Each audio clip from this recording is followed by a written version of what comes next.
Welcome to Telangana State Board of Intermediate Education Digital Classes for Vocational Courses. I am M. Narasimha Reddy, M.Com Gold Medal in Taxation from Kakatiya University, CGL in Vocational Accounting and Taxation, Government Junior College, Sirpur Kagaznagar, District Komaram Bhim, Asifabad. Learning objectives, types of audit, different types of auditing methods. Third one is the features of audit program. Fourth one is merits and demerits of audit program. అభ్యసనం చేయవలసిన విషయాలు, ఆడిట్లలోని రకములు, వివిధ auditing పద్ధతులు. మూడవది audit కార్యక్రమం యొక్క లక్ష్యములు. నాలుగవది ఆడిట్ కార్యక్రమం యొక్క ప్రయోజనాలు మరియు లోపాలు. Auditing to Unit 3 Types of Audit, Part D Digital Class. Auditing to Unit 3 Audit రకములు, Part D Digital Class. ఇక విషయానికి వచ్చినట్టయితే ఈ Part D Digital Class నందు నిర్వహణ ప్రాతిపదికన బట్టి ఆడిట్ రకములను మనము అధ్యయనం చేయవలసి ఉంటుంది. కావున సంస్థ అవసరాలు, అదేవిధంగా ఆర్థిక స్తోమత, కాల వ్యవధిని బట్టి అనేక రకాలుగా ఉంటుంది ఆడిట్. అదేవిధంగా మనము గత class part A, B, C class నందు వ్యవస్థ నిర్మాణ ప్రాతిపదికన బట్టి on the basis of organisational structure ఏదైతే ఉందో అందులో భాగంగా శాసనాత్మక ఆడిట్ గురించి మరియు ప్రైవేట్ ఆడిట్ గురించి నేర్చుకొని ఉన్నాం. ఇక రెండవ రకమైనటువంటి వాస్తవ దృష్టిని బట్టి లేదా ఆడిట్ నిర్వహణ ప్రాతిపదికన బట్టి ఆడిట్ రకములను మనం ఈ పార్ట్ డి క్లాస్ నందు తెలుసుకోబోతున్నాం.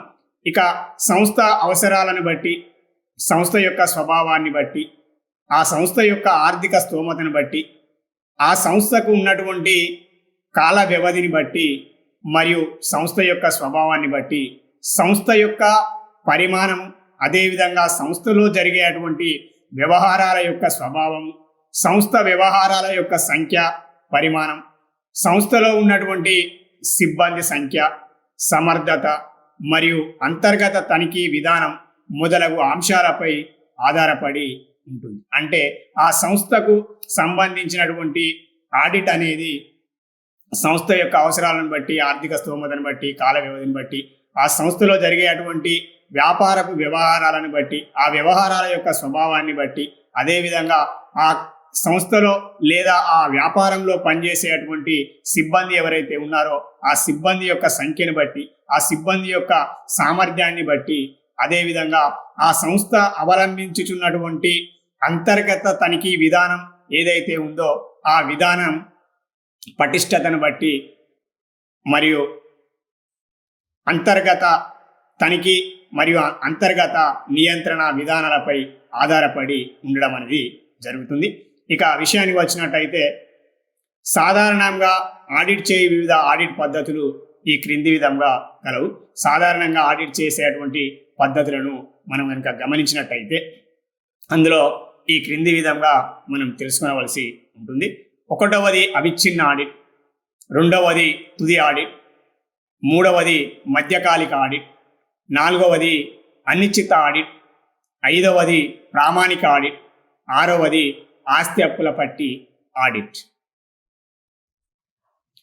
Conduct of audit methods. Audit may be conducted under the different method. The methods of audit refer to the extent of work to be performed and or the manner of its execution. The method which the auditor or the business unit manner adopt and depend on the nature of the business and the value of work and the purpose of audit. Whatever may be method, the subject is to be ensure the correctness and truthfulness of the accounts audited. Generally, the method of audits are as follows. First one is the continuous audit. Second one is the periodical audit. Third one is the interim audit. Fourth one is the occasional audit. Fifth one is the standard audit. Sixth one is the balance sheet audit. ఇక ఒకటవదైనటువంటి నిర్వహణ ప్రాతిపదికన బట్టి audit రకములలో వివిధ రకాల ఆడిట్లలో ఒకటవది అవిచ్ఛిన్న audit. అవిచ్ఛిన్న audit గురించి మనం తెలుసుకున్నట్టయితే భారీ ఎత్తున వర్తకం అమల్లోకి వచ్చిన ఈ రోజుల్లో ఒక సంస్థ సంవత్సరం పొడుగునా జరిపిన అసంఖ్యాకాలైన వ్యవహారాలన్నింటికీ సంవత్సర అంతాన కొద్ది రోజులలో ఆడిట్ చేయుట సాధ్యం కాని పని. అందువలన ఆడిట్ సంవత్సరం పొడుగునా జరిపించవలసి వస్తుంది. అట్లాంటి ఆడిట్ను అవిచ్ఛిన్న ఆడిట్ లేదా ఎడతెగని ఆడిట్ లేదా నిరవధిక ఆడిట్ లేదా నిరంతర ఆడిట్ అని కూడా అంటారు. ఈ రకమైన ఆడిట్లో ఆడిటర్ తన సిబ్బందిని ప్రతి దినము లేదా నిర్ణీత దినాలలో సంస్థ లెక్కలను తనిఖీ చేయడానికి పంపుతాడు. ఆ నిర్ణీత కాలం వారం కావచ్చును, లేదా 15 రోజులు కావచ్చును, లేదా మరియు లెక్కలు తయారీ అవుతున్న సమయంలోనే వాటిని తనిఖీ కూడా జరుగుతూ ఉంటుంది. ఇక విషయానికి వచ్చినట్టయితే అవిచ్ఛిన్న ఆడిట్ అనేది భారీ సంస్థలు ఏవైతే ఉన్నాయో, పెద్ద పెద్ద వ్యాపార సంస్థలు ఏవైతే ఉన్నాయో, పెద్ద పెద్ద వ్యాపార సంస్థల్లో వ్యాపార వ్యవహారాల సంఖ్య వేలలో లక్షలలో గనక జరిగినట్టయితే అట్టి వ్యవహారాలన్నింటినీ కూడా ఒక నియమిత కాలం, నెల లేదా 10 రోజుల్లో తనిఖీ చేయడం అనేది సాధ్యమయ్యేటువంటి పని కాదు. అందుచేత సంవత్సరం పొడుగునా, సంవత్సరం పూర్తి కాలంలో ఆడిటర్ సంస్థకు వచ్చి ఆ సంస్థలో జరిగినటువంటి వ్యవహారాలన్నింటినీ కూడా తనిఖీ చేసేటువంటి విధంగా ఏర్పడ్డటువంటి ఆడిట్నే మనము అవిచ్ఛిన్న ఆడిట్ అంటాం. ఈ అవిచ్ఛిన్న ఆడిట్ను మిగతా పేర్లతో కూడా పిలవడం అనేది జరుగుతుంది. సంవత్సరం కొద్ది రోజుల్లో ఆడిట్ చేయడం సాధ్యం కాని పని కావున అందువలన ఆడిట్ సంవత్సరం పొడుగునా జరిపించవలసి వస్తుంది. అట్లాంటి ఆడిట్ను అవిచ్ఛిన్న ఆడిట్ లేదా ఎడతెగని ఆడిట్ లేదా నిరవధిక ఆడిట్ లేదా నిరంతర ఆడిట్ అని కూడా పిలుస్తారు. ఈ రకమైనటువంటి నిరంతరమైనటువంటి ఆడిట్ చేయడం వల్ల వ్యాపార సంస్థ యొక్క వ్యవహారాలను సంపూర్ణంగా కూడా తనిఖీ చేయుటకు అవకాశం ఉంటుంది ఈ ఆడిట్ నందు. అదేవిధంగా అంతర్గత తనిఖీ విధానం, అదేవిధంగా అంతర్గత నియంత్రణ విధానం కనుక సరిగా అమల్లో లేనటువంటి పెద్ద పెద్ద వ్యాపార సంస్థలు ఏవైతే ఉన్నాయో ఆ వ్యాపార సంస్థల్లో కనుక ఈ అవిచ్ఛిన్న ఆడిట్ని కనుక జరిపించినట్టయితే ఆ వ్యాపార సంస్థకు అనేక ప్రయోజనాలు కలిగేటువంటి అవకాశం కలదు. A continuous audit, a conduct of audit methods, continuous audit. A continuous audit is one in which the external auditor staff is occupied in a detailed examination of the books of accounts of the client. The whole year round or at regular intervals, say weekly, monthly and quarterly. It is a system of audit in which the audit work is carried on almost simultaneously with the recording of transactions. Here, continuous audit implies that there is a continuous visit of the auditor. The auditor examines the books of accounts regularly during the year. By visiting the client throughout the year periodically, he may visit weekly or fortnightly or monthly and so on. When the auditor visits the client's office, he checks up all the transactions up to date. Where possible, the work therefore is conducted throughout the financial year. The audit is conducted continuously, yet it is not the interim audit. And at the end of the financial year, auditor checks the profit and loss account and the balance sheet. Such audit is also known as a detailed audit or running audit. It is of great help to relatively bigger concerns. It is not of much use to small concerns, as its accounts can be audited at the end of the financial year without much loss of time. ఇక అవిచ్ఛిన్నమైనటువంటి audit యొక్క లక్షణములను కనుక మనం పరిశీలించినట్టయితే, ఏ అత్యధిక మరియు భారీ సంఖ్యలో వ్యవహారములు గల భారీ లేదా పెద్ద వ్యాపార సంస్థలకు అవసరం అనేది ఉంటుంది. అంటే వ్యాపార సంస్థ యొక్క పరిధి కనుక పెద్దదిగా ఉన్నట్టయితే లేదా భారీగా ఉన్నట్టయితే, ఆ వ్యాపార సంస్థల్లో జరిగేటువంటి వ్యవహారాల సంఖ్య కనుక పెద్ద మొత్తంలో ఉన్నట్టయితే, పెద్ద మొత్తంలో ఉన్నటువంటి ప్రతి వ్యాపార వ్యవహారాన్ని ఒక నియమిత కాలం, ఒక నెల, 15-20 రోజుల్లో తనిఖీ చేయడం అనేది సాధ్యం కాదు. కాబట్టి అత్యధిక మరియు భారీ సంఖ్యలో వ్యవహారాలు ఉన్నటువంటి వ్యాపార సంస్థలకు ఈ అవిచ్ఛిన్నమైనటువంటి ఆడిట్ అనేది ఎంతో ఉపయోగకరంగా ఉంటుంది. అదేవిధంగా బి పాయింట్కి వచ్చినట్టయితే, ప్రతి నెలాఖరున లేదా నిర్ణీత కాలంలో యజమాన్యానికి పై అధికారులకు కానీ కంపెనీ ప్రగతి గురించి, కార్యకలాపాల గురించి కానీ లేదా సంస్థ ఆర్థిక పరిస్థితి గురించి కానీ సిబ్బంది నివేదిక సమర్పించవలసి ఉన్నప్పుడు, అంటే కంపెనీ తరహా వ్యాపార సంస్థలు ఏవైతే ఉన్నాయో, పెద్ద పెద్ద వ్యాపార సంస్థల విషయంలో అనేక రకాలైనటువంటి వ్యవహారాలు, అనేక వ్యవహారాల సంఖ్య కూడా ఎక్కువ మొత్తంలో ఉంటుంది. కాబట్టి ప్రతి నెల ఆఖరణ, ప్రతి నెల చివరన అధికారులకు కానీ లేదా కంపెనీ ప్రగతి గురించి, కార్యకలాపాల గురించి కానీ, ఆ కంపెనీ యొక్క ఆర్థిక పరిస్థితి గురించి కానీ, ఆస్తుల గురించి కానీ లేదా అప్పుల గురించి కానీ నెలాఖరున తెలుసుకొనుటకు ఈ అవిచ్ఛిన్న ఆడిట్ అనేది ఎంతో ఉపయోగకరంగా ఉండడం అనేది జరుగుతుంది. అదేవిధంగా సి పాయింట్ విషయానికి వచ్చినట్టయితే, సమర్థవంతమైనటువంటి అంతర్గత తనిఖీ అమల్లో లేని వ్యాపార సంస్థలకు అనుకూలమైనటువంటిది. అంటే వ్యాపార సంస్థ అవలంబించుచున్నటువంటి అంతర్గతమైనటువంటి తనిఖీ విధానం ఏదైతే ఉందో, ఆ తనిఖీ విధానం కనుక సరిగా లేనట్టయితే లేదా లోపభూయిష్టంగా ఉన్నట్టయితే లేదా పటిష్టంగా లేనట్టయితే, అట్టి వ్యాపార సంస్థలకు ఏదైతే ఉందో అట్టి సంస్థలకు ఈ అవిచ్ఛిన్న ఆడిట్ అనేది ఎంతో ఉపయోగకరంగా ఉండడం అనేది జరుగుతుంది. అది సమర్థవంతమైనటువంటి అంతర్గత తనిఖీ అమల్లో లేని వ్యాపార సంస్థలకు ఇది అనుకూలమైనటువంటి ఆడిట్. అదేవిధంగా 4వది, వ్యాపార సంవత్సరాంతాన ఎక్కువ ఆలస్యం లేకుండా వెంటనే ముగింపు లెక్కలను వాటాదారులకు లేదా బ్యాంకు వారికి సమర్పించవలసిన ఆవశ్యకత ఉన్న వ్యాపార సంస్థలకు అవిచ్ఛిన్న ఆడిట్ ఎంతో అవసరం పడుతుంది. అంటే సంవత్సర అంతంలో ముగింపు లెక్కలను వాటాదారులకు కనుక మనము, వాటాదారులు డివిడెండ్ కోసం ఎదురు చూస్తూ ఉంటారు. కంపెనీలో వచ్చినటువంటి లాభాలలో వాటాదారులకు డివిడెండ్ల కోసం ఎదురు చూస్తుంటారు. కాబట్టి ఈ ముగింపు లెక్కల అవిచ్ఛిన్న ఆడిట్ కనుక జరిపించినట్టయితే, అవిచ్ఛిన్న ఆడిట్ సంవత్సరం పొడుగుతానా జరుగుతుంది. కాబట్టి సంవత్సర అంతంలో ముగింపు లెక్కలైనటువంటి లాభ నష్టాల ఖాతాను, అదేవిధంగా ఆస్తి అప్పుల పట్టికను తనిఖీ చేయుట, తక్కువ సమయంలో తనిఖీ చేయటకు అవకాశం కలదు.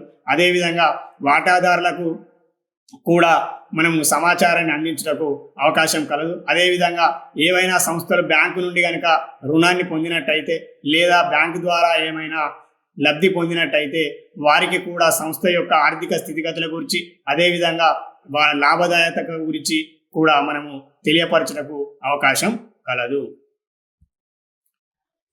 Conduct of audit methods. Continuous audit is applicable in the following types of businesses. A continuous audit is usually applicable in the following cases: A, where the volume of the transactions are very large. B, where the management require the view of financial position of their concern monthly or quarterly. C, where not satisfactory system of internal check is in the position. D, where it is desired to present the account just after the close of the financial year, as in the cases of the bank.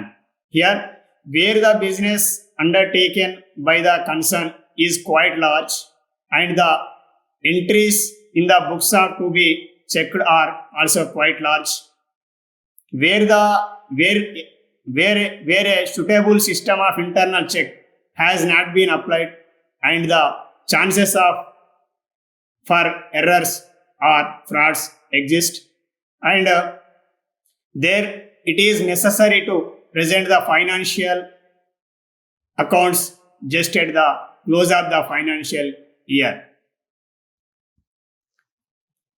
అవిచ్ఛిన్న audit జరిపించడం వల్ల కలిగేటువంటి ప్రయోజనాల గురించి మనం తెలుసుకున్నట్టయితే, అవిచ్ఛిన్న audit వల్ల ఈ క్రింది ప్రయోజనాలు కలవు. ఒకటి, సమర్థవంతమైనటువంటి ఆడిట్. ఆడిటర్ సంస్థలో ఎక్కువ కాలం గడుపుతాడు కాబట్టి తనకు కావలసిన ప్రతి సమాచారాన్ని, వివరణలను మరవకుండా సంస్థ సిబ్బంది నుండి రాబట్టగలుగుతాడు. అందువల్ల ఆడిట్ సమర్థవంతంగా నడుస్తుంది.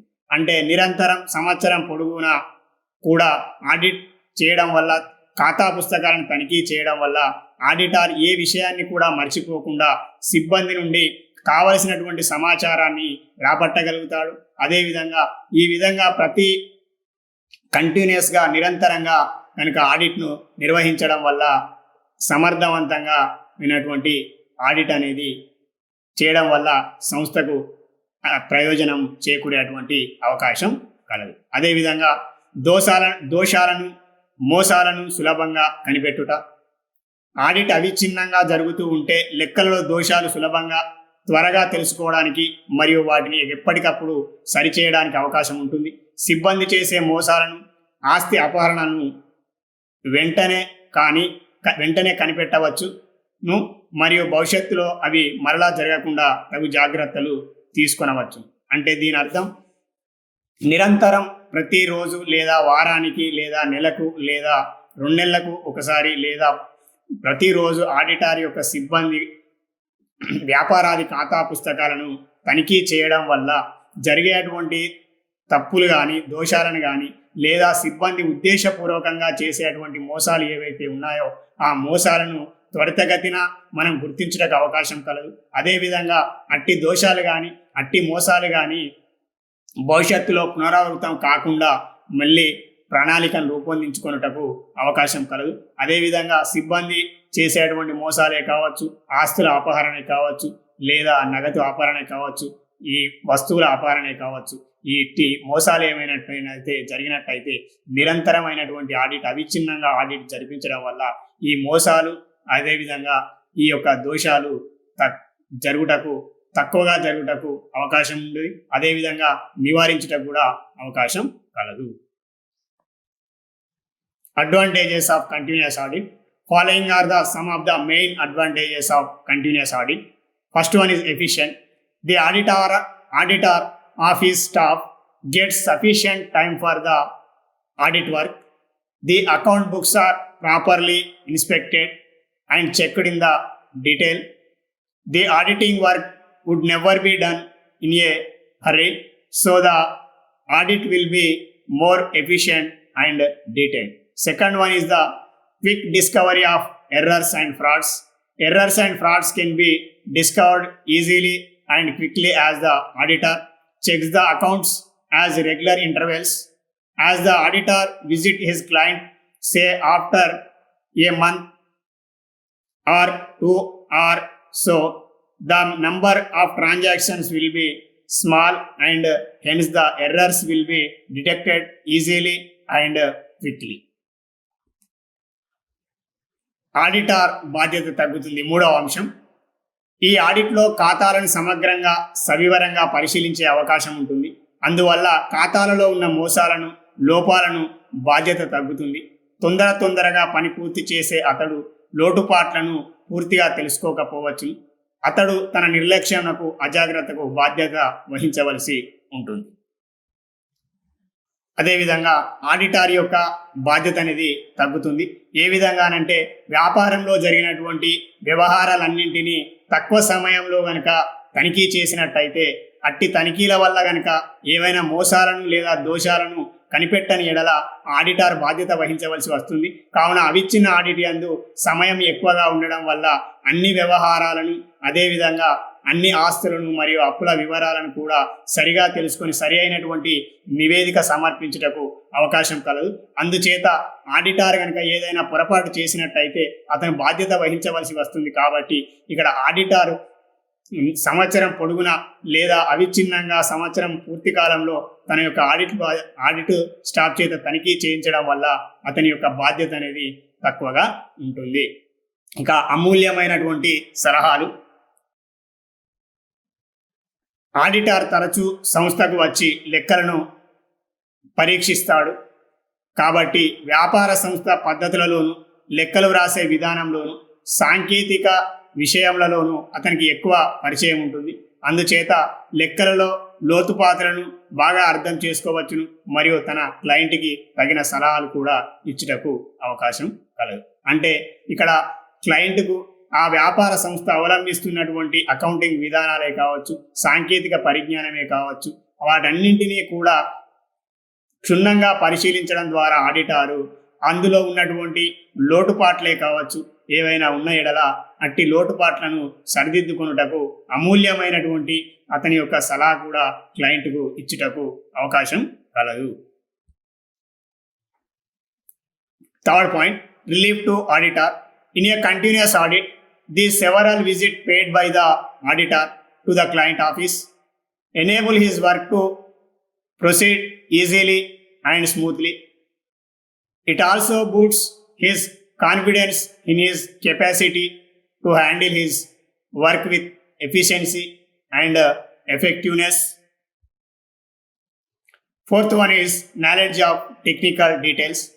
Since the auditor remains more in touch with the business, he is in position to know the technical and hence it can be great help to his clients by making valuable suggestions.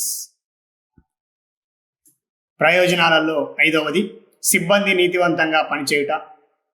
ఎప్పటికప్పుడు పద్దులు తదితర పత్రాలు ఓచర్లు తనిఖీ చేస్తుంటే లెక్కలు రాసే సిబ్బందిలోని వారందరూ ఎక్కువ నీతివంతంగాను ఎక్కువ శ్రద్ధతోనూ పనిచేస్తారు. అంటే సిబ్బంది కనుక సకాలంలో పనిచేయని ఎడల లేదా ఏవైనా మోసాలు అదేవిధంగా దోషాలు జరిగినట్టయితే అట్టి దోషాలను మోసాలను ఆడిటర్ ప్రతి పత్రం ఓచర్తోటి పత్రరహిత సాక్ష్యంతో తనిఖీ చేయడం ద్వారా సిబ్బంది తప్పులు చేయుటకు అదేవిధంగా మోసాలు చేయుటకు తక్కువగా అవకాశం కలదు. అదేవిధంగా ఆడిటర్ ఖాతా పుస్తకాలను తనిఖీ చేస్తాడనేటువంటి భయంతో వారు నీతివంతంగా మరియు శ్రద్ధతో పనిచేయటకు అవకాశం కలదు. అదేవిధంగా మధ్యకాలిక డివిడెండ్ల ప్రకటన. కంపెనీ నిర్దేశకులు మధ్యకాలిక డివిడెండ్లను ప్రకటించదలిచినప్పుడు మధ్యకాలిక లెక్కలను సులభంగా శీఘ్రంగా తయారు చేయుటకు అవకాశం కలదు. అంటే కంపెనీ తరహా సంస్థలు కనుక మధ్యకాలిక డివిడెండ్లు ఏవైతే ఉన్నాయో ఆ డివిడెండ్లను పంపిణీ చేయటకు గాను ఈ మధ్యకాలిక డివిడెండ్లను పంపిణీ చేయడం కోసం గాను ఆడిటర్ తన నివేదికను తయారు చేయవలసి ఉంటుంది. ఈ మధ్యకాలిక డివిడెండ్ల ప్రకటన కోసం డైరెక్టర్లు కనుక డివిడెండ్లను పంపిణీ చేయటకు నిర్ణయించినప్పుడు మధ్యకాలిక లెక్కలను సులభంగా చేయుటకు అదేవిధంగా త్వరగా చేయుటకు అవకాశం కలదు. ఇక ఏడవది పనిలో జాప్యం లేకుండా. ఆడిట్ సిబ్బంది సంస్థ కార్యాలయంకు నిర్ణీత కాలంలో వచ్చి ఖాతాలను తనిఖీ చేయుదురు. అందువలన సిబ్బంది పనిలో జాప్యం లేకుండా ఎప్పటి లెక్కలను అప్పుడే వ్రాయుదురు. అందువలన పని పేరుకుపోవుట జరగదు. అంటే ఆడిటర్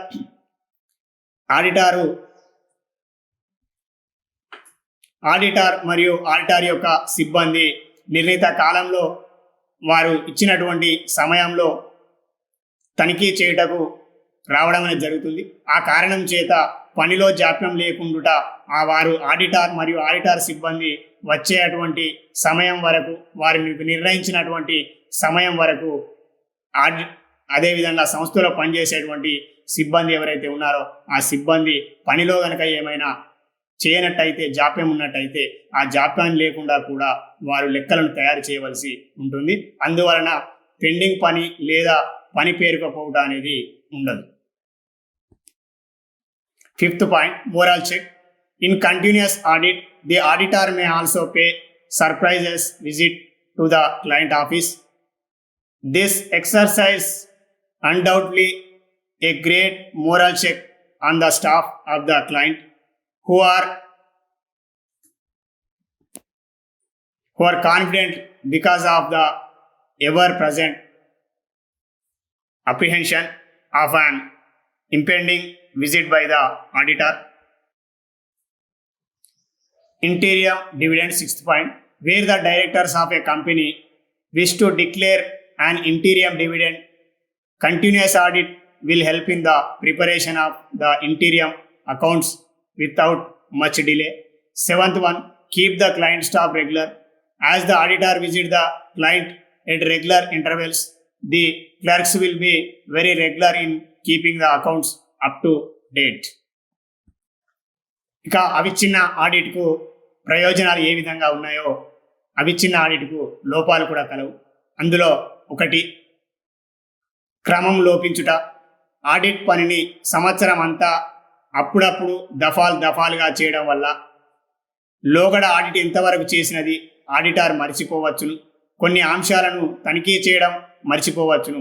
అందుచేత ఆడిట్ క్రమము తప్పుతుంది. అంటే ఆడిటారు మధ్యలో దఫాలుగా ఆడిట్ చేయడం వల్ల కొన్ని విషయాలను మర్చిపోవడానికి అవకాశం కలదు. అందుచేత ఆడిట్ యొక్క క్రమం అనేది తప్పుటకు కూడా అవకాశం కలదు. దీనిని మనము ఒక లోపంగా చెప్పవచ్చు. అదేవిధంగా రెండవది, అంకెల మార్పిడి. ఒకసారి పూర్తి అయినా అనుకుంటే సిబ్బందిలోని వారు అంకెలను దిద్ది మార్చివేసే ప్రమాదం ఉంది.